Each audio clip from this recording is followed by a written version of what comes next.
Hello students, presently हम fifth unit study कर रहे हैं, that is system of particles and rotational motion. Previous lecture में हमने टॉर्क और एंगुलर मोमेंटम के बारे में पढ़ा और आज हम इस लेक्चर में कुछ छोटे छोटे पॉइंट्स करेंगे। सबसे पहले बात करते हैं कि चलो टॉर्क पढ़ लिया, एंगुलर मोमेंटम पढ़ लिया, अब हम बात करते हैं रिलेशन बिटवीन देम। तो देखिए, नेक्स्ट है that is relation between torque and angular momentum. तो देखिए, नेक्स्ट है रिलेशन बिटवीन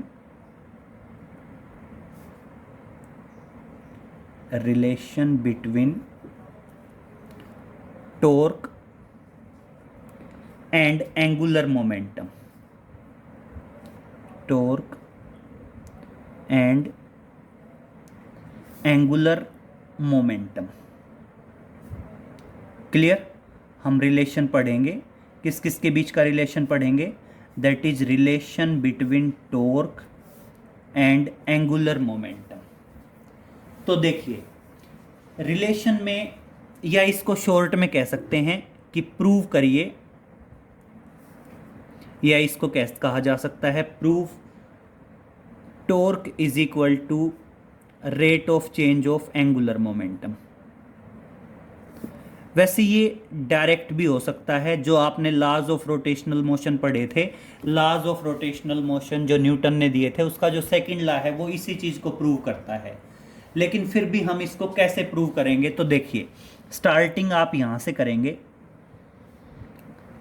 या तो वो ये कह दे सिंपल वे में कि रिलेशन ड्राइव करिए टॉर्क और एंगुलर मोमेंटम के बीच में, या फिर वो प्रूव करवा दे कि प्रूव करो torque is equal to rate of change of angular momentum.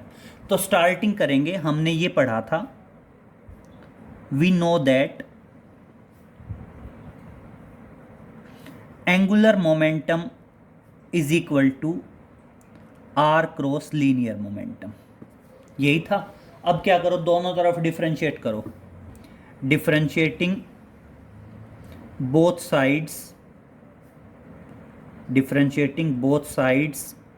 with respect to t। दोनों तरफ डिफरेंशिएशन कर दीजिए विद रेस्पेक्ट टू t। तो देखिए क्या आएगा, इधर तो कोई प्रॉब्लम नहीं है, rate of change of angular momentum. इधर क्या आ जाएगा बेटा, आप करोगे d/dt और r क्रॉस p। तो देखना क्या होगा, एक बार r as it is rate of change of linear momentum, एक बार linear momentum as it is rate of change of r। तो देखिए क्या आएगा, इसको मैं सोल्व कर रहा हूं, देखना। पहले एक बार r एज इट इज कर देते हैं, rate of change of linear momentum आ गया। फिर प्लस में क्या कर देंगे, एक बार rate of change of position vector कर देंगे, और क्या आ जाएगा, linear momentum as it is आ जाएगा। क्लियर? ऐसे कर सकते हैं। अब सुनिए, 2 पॉइंट लिखने हैं बेटा आपने। एक तो आपको पता हो कि लीनियर मोमेंटम किसके बराबर होता है, mv के बराबर होता है, और दूसरा आपको पता हो कि जो rate of change of position vector है, वो rate of change of position vector भी क्या आएगा, वेलोसिटी के इक्वल आएगा। तो देखिए, अब मैं इसकी आगे फर्दर कैरिड आउट कर रहा हूं। फर्दर कैरिड आउट करने से पहले देखिए क्या करोगे, आप सिंपल वे में जाएंगे कि आर आया, देखिए आर आया, और Newton second law of motion की बात करेंगे कि rate of change of linear momentum क्या हो जाता है, फोर्स हो जाता है। रेफरेंस देंगे, क्योंकि rate of change of linear momentum that is equal to force, और दूसरा रेफरेंस देंगे कि dr/dt क्या आएगा, v, और लीनियर मोमेंटम तो किसके बराबर होता है, mv होता ही है। तो देखना क्या आया, दूसरा रेफरेंस क्या आएगा कि dr/dt किसके इक्वल होगा, वेलोसिटी के इक्वल होगा। और अब देखिए सिंपल वे में आर क्रॉस एफ क्या आ गया, टॉर्क, और बेटा velocity cross velocity mass scalar quantity है, वो क्या हो जाएगा, जीरो। ये भी आप रेफरेंस में डालते जाइए कि बेसिकली आर क्रॉस एफ क्या आएगा, आर क्रॉस एफ आएगा टॉर्क, और दूसरा डाल सकते हैं वेलोसिटी क्रॉस वेलोसिटी, दो वेक्टर का क्रॉस प्रोडक्ट क्या हो जाता है, ज़ीरो हो जाता है। और इस तरह से क्या आ गया, therefore rate of change of angular momentum is equal to torque. Prove हो गया। बस ये 3-4 रेफरेंस ध्यान रखिए। एक तो rate of change of linear momentum को फोर्स लिख सकते हैं according to Newton second law, और बेटा आर क्रॉस एफ आपको पता है टॉर्क होता है। इधर देखिए D R by d T velocity हो जाएगा, लीनियर मोमेंटम को लिख सकते हैं मास इनटू वेलोसिटी, और बेटा वेलोसिटी क्रॉस वेलोसिटी क्या होगा, जीरो। तो इस तरह से ये हमारा रिलेशन आ गया, that is relation between torque and angular momentum, या इसको कह सकते हैं प्रूव करिए कि एंगुलर मोमेंटम किसके, मतलब टॉर्क किसके बराबर होगा, rate of change of angular momentum के बराबर होगा। अब बात करते हैं law of conservation of angular momentum. तो देखिए नेक्स्ट है law of conservation of angular momentum, law of conservation of angular momentum. अब सुनिए law of conservation of angular momentum क्या कहता है। बेटा law of conservation of angular momentum कहता है कि किसी भी बॉडी का एंगुलर मोमेंटम कांस्टेंट रहेगा जब तक उसके ऊपर कोई एक्सटर्नल टॉर्क नहीं लगेगा। क्लियर। तो देखिए law of conservation of angular momentum क्या कहता है, it state that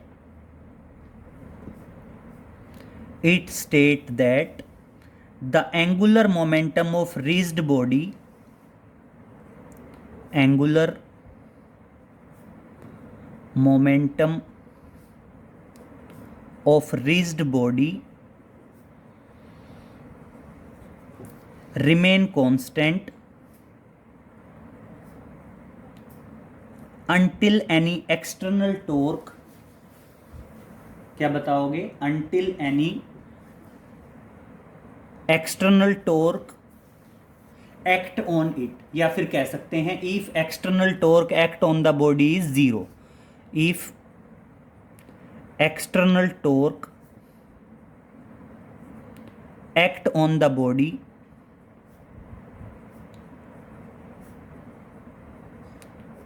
is zero. Clear. मतलब अगर बॉडी पे एक्सटर्नल टॉर्क जीरो है तो बॉडी का एंगुलर मोमेंटम क्या रहेगा बेटा, कांस्टेंट रहेगा। अब इसको प्रूव कैसे करेंगे, सुनिए। आप सिंपल वे में कहेंगे वी नो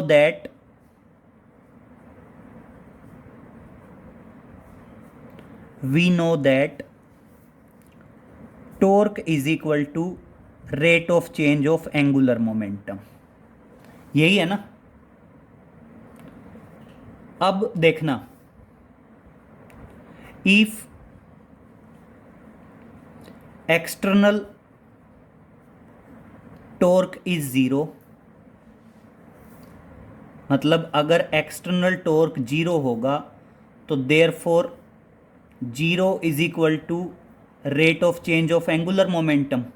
और देखो मैं बहुत पहले बता चुका हूं, अगर किसी चीज का differentiation with respect to time zero के बराबर आता है तो इसका मतलब वो पर्टिकुलर फिजिकल क्वांटिटी क्या होती है, कांस्टेंट होती है। अब यहाँ पे देखिए हमने rate of change of angular momentum किया और rate of change of angular momentum zero के बराबर आया। इट मीन्स आपका जो एंगुलर मोमेंटम है वो एंगुलर मोमेंटम क्या है बेटा, कांस्टेंट है। तो देखना जैसे ही टॉर्क जीरो हुआ तो dl by d t rate of change of angular momentum किसके बराबर आ गया, जीरो के बराबर आ गया, and hence angular momentum and hence angular momentum L vector is constant, और इसका मतलब एंगुलर मोमेंटम जो L है वो क्या होगा, कांस्टेंट होगा। तो क्लियर हो गया कि अगर टॉर्क जीरो है तो आपका एंगुलर मोमेंटम क्या रहेगा, कांस्टेंट रहेगा। क्लियर। अब एक बात करते हैं बेटा इक्विलिब्रियम की। देखिए नेक्स्ट एक पॉइंट है, उसमें हम बात करते हैं इक्विलिब्रियम।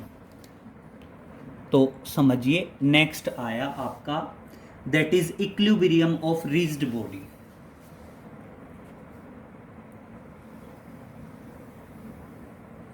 पॉइंट है equilibrium, that is equilibrium of rigid body.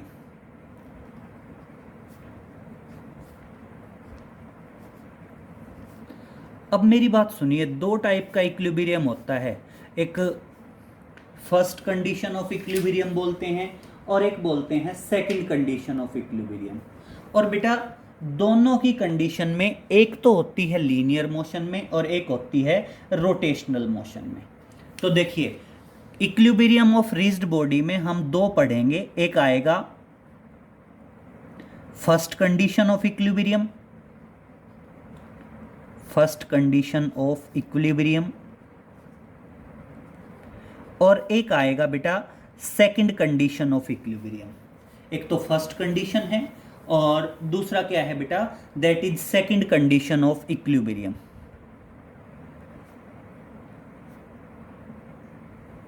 That is second condition of equilibrium. बेटा फर्स्ट कंडीशन जो है वो आपकी बेसिकली लीनियर मोशन के बारे में है, ट्रांसलेशनल इक्विलिब्रियम बोलते हैं उसको। और जो आपका सेकंड इक्विलिब्रियम होता है उसको बोलते हैं रोटेशनल इक्विलिब्रियम। मतलब first condition of equilibrium linear motion translation motion के बारे में होती है, and second condition of equilibrium किस में होती है बेटा, रोटेशनल मोशन के बारे में होती है।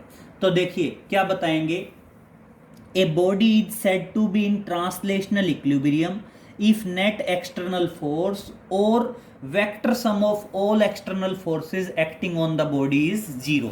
तो देखिए फर्स्ट कंडीशन ऑफ इक्विलिब्रियम में क्या बताएंगे, फर्स्ट कंडीशन ऑफ इक्विलिब्रियम में आप बताएंगे a body is said to be in translational equilibrium, a body is said to be in translational equilibrium, translational equilibrium.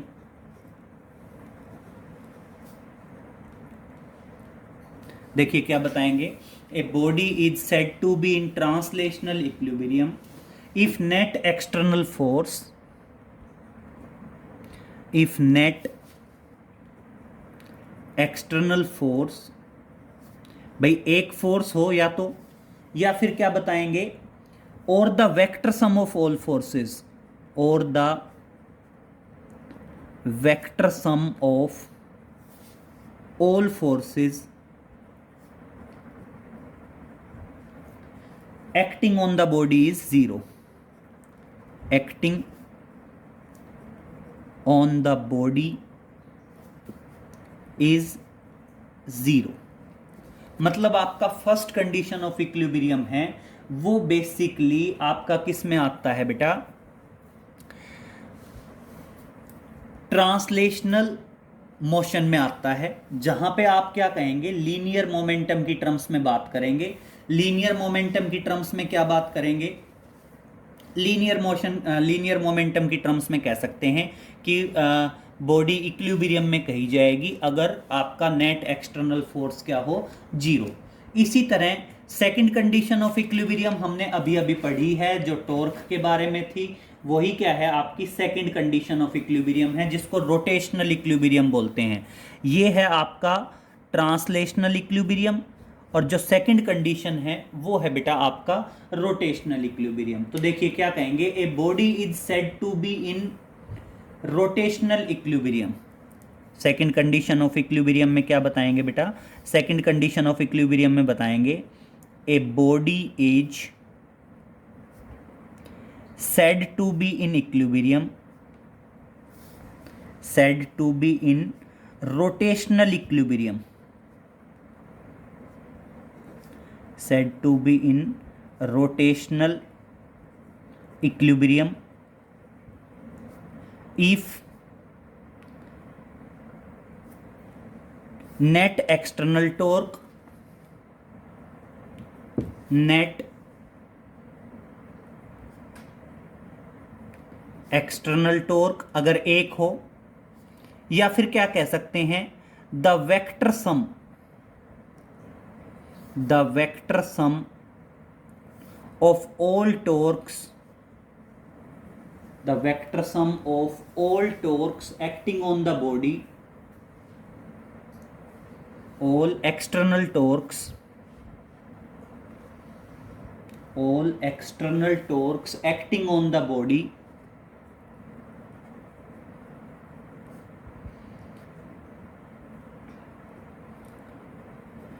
acting on the body is zero. Clear? तो आप ध्यान रखना, जो first condition of equilibrium होती है वो first condition of equilibrium आपकी होती है ट्रांसलेशनल इक्विलिब्रियम, और जो सेकंड कंडीशन ऑफ इक्विलिब्रियम होती है वो होती है बेटा आपकी रोटेशनल इक्विलिब्रियम। क्लियर? एक छोटा सा पॉइंट और ध्यान रखेंगे, एक होता है सेंटर ऑफ मास और एक होता है सेंटर ऑफ ग्रेविटी। दोनों को क्लियर कर लो। सेंटर ऑफ मास जो होता है बेटा, सेंटर ऑफ मास होता है the point at which whole mass of the body is concentrated, और इसी तरह आपका जो सेंटर ऑफ ग्रेविटी होता है वो क्या बताएंगे, the point at which whole weight of the body is concentrated. अगर जहां पे बॉडी का सारा मास कंसंट्रेटेड है उस पर्टिकुलर पॉइंट को कहते हैं सेंटर ऑफ मास, और जिस पॉइंट पे बॉडी का सारा वेट कंसंट्रेटेड है उस पॉइंट को बोला जाता है बेटा सेंटर ऑफ ग्रेविटी। तो देखिए एक छोटी सी डेफिनेशन आ जाती है centre of gravity, centre of gravity. अब बेटा सेंटर ऑफ ग्रेविटी क्या है, जहां पे बॉडी का सारा वेट कंसंट्रेटेड होगा, that is centre of gravity. Centre of gravity में क्या बता देंगे, it is the point at which whole weight of the body is concentrated और सपोज टू एक्ट। तो क्या बताएंगे, centre of gravity of a body is defined as the point, it is defined as the point, it is defined as the point at which whole weight of the body, whole weight of the body is act, या whole weight of the body is supposed to act,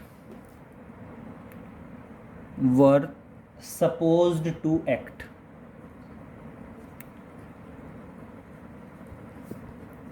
या फिर कह सकते हैं at which whole a weight of the body is concentrated, जहां पे body का सारा वेट कंसंट्रेटेड होता है उसको क्या कहते हैं, that is known as the centre of gravity.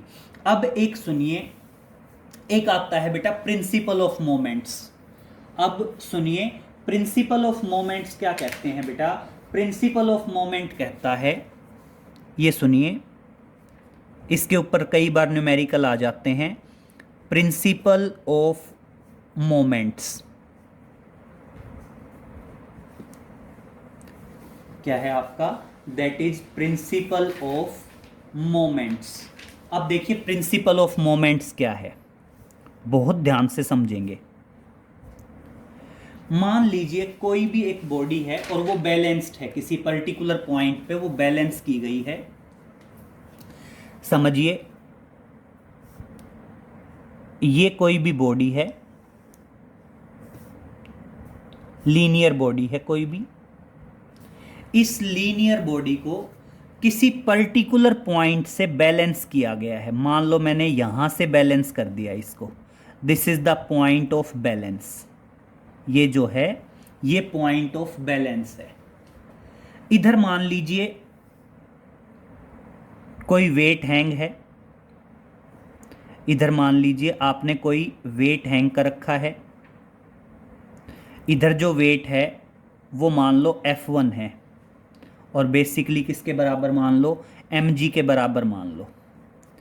तो बेटा ये इधर डिसबैलेंस होगा, और मैंने इधर से फोर्स लगा के इसको होल्ड करना पड़ेगा इक्विलिब्रियम के लिए। इक्विलिब्रियम के लिए मान लो मैंने इधर कुछ फोर्स अप्लाई करना पड़ेगा, और मान लो मैं इधर F2 फोर्स अप्लाई करता हूँ इस डायरेक्शन में, और तब जाके ये बॉडी बैलेंस हो पाती है। अब मेरी बात सुनिए, मान लीजिए ये पॉइंट है P और ये पॉइंट है Q, और ये जो बैलेंस वाला पॉइंट है ये मान लीजिए R, या नॉर्मल वाला पॉइंट मान लीजिए N। अब देखो P से और N तक का डिस्टेंस, और एक मान लीजिए N से और Q तक का डिस्टेंस। तो समझिए, अगर P से N तक का डिस्टेंस, इस डिस्टेंस को अगर मैं D1 मान लूँ, और N से Q तक के डिस्टेंस को अगर मैं D2 मान लूँ, तो आप यहाँ पे क्या करोगे, दो कंडीशन लगाओगे। एक तो क्या होगा एंटी क्लॉकवाइज वाला, और एक बात करेंगे क्लॉकवाइज वाला। तो यहाँ पे आप सिंपल क्या कहेंगे, एंटी क्लॉकवाइज वाला जो मोमेंट ऑफ फोर्स है वो क्लॉकवाइज वाले मोमेंट ऑफ फोर्स के बराबर होगा। तो क्या बताओगे, moment anti clockwise moment of force, anti clockwise moment of force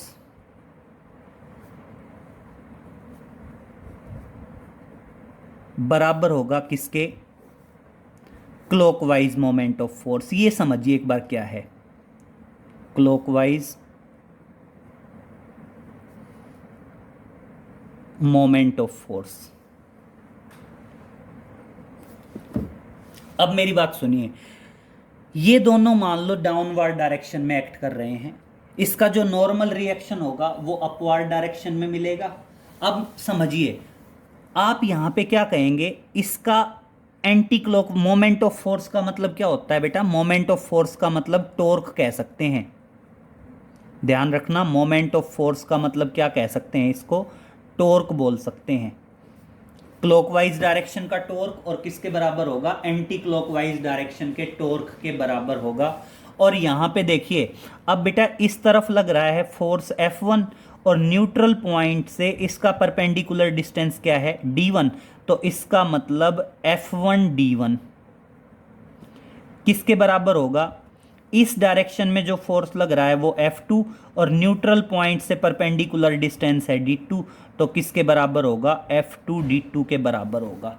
तो ध्यान रखेंगे, इस टाइप के जब भी क्वेश्चन आएंगे तो आप सिंपल कहेंगे कि एंटी क्लॉकवाइज डायरेक्शन का मोमेंट ऑफ फोर्स हमेशा क्लॉकवाइज डायरेक्शन के मोमेंट ऑफ फोर्स के बराबर होता है, and this is the principle of moment. और इसे ही क्या कह देते हैं, प्रिंसिपल ऑफ मोमेंट कह देते हैं।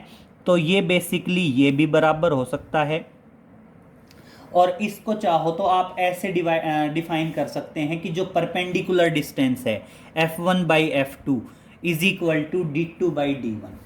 आप क्या कह सकते हैं, F1 by F2 is equal to D2 by D1।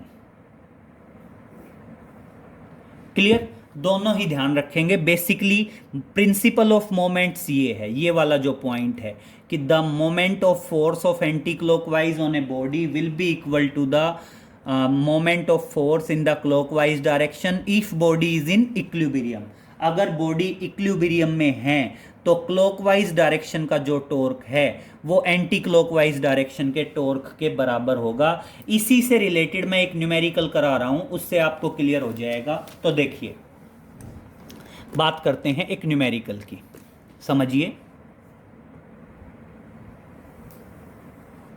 Question देखिए, क्वेश्चन है 2 childrens weighing 20 kg and 25 kg। पहले क्वेश्चन देख लीजिए बहुत ध्यान से।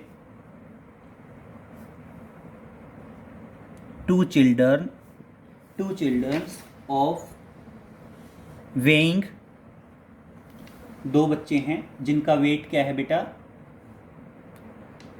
Weighing 20 kg and 25 kg. Two children weighing 20 kg and 25 kg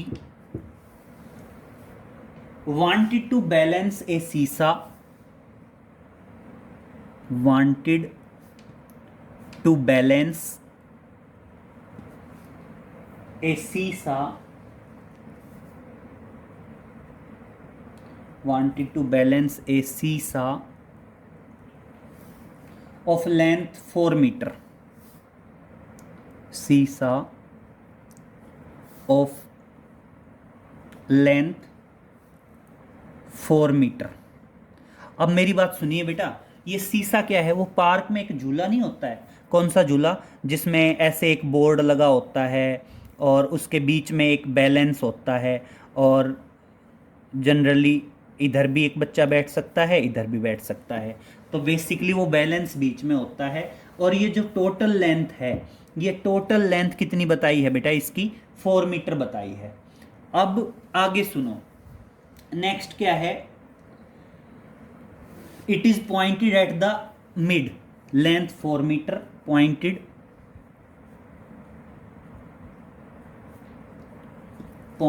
eight its mid point. At its mid point मतलब ये कहाँ पे पॉइंटेड है बेटा? मिड पॉइंट पे पॉइंटेड है. तो लगभग मिड पे ही है ना, थोड़ा सा और इधर एक्सटेंड कर दो. मतलब कहाँ पे पॉइंटर कहाँ पे लगा हुआ है? जस्ट बीच में लगा हुआ है पॉइंटर. अब क्या कह रहा है? Child of 20 kg is sitting at one edge of the seesaw. A child of 20 kg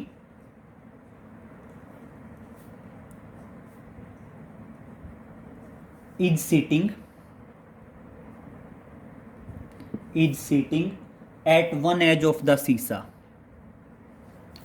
At one edge of seesaw मतलब एक बच्चा जो है वो एक किनारे पे बैठा है, जिसका मास कितना है बेटा? जिसका मास है 20 kg. ठीक है. अब क्या है बेटा? टोटल लेंथ 4 मीटर थी. ये बिल्कुल मिडल में पॉइंटेड है. मिडल में पॉइंटेड है तो आई थिंक यहां से लेके और मिडल तक का डिस्टेंस, यहां से लेके और मिडल तक का डिस्टेंस कितना हो गया? 2 मीटर हो गया. अब दूसरी तरफ भी 2 मीटर बचा. अब वो कहता है where should the other child sit. Where should the other child sit? Where should the other child sit so that seesaw is balanced? So that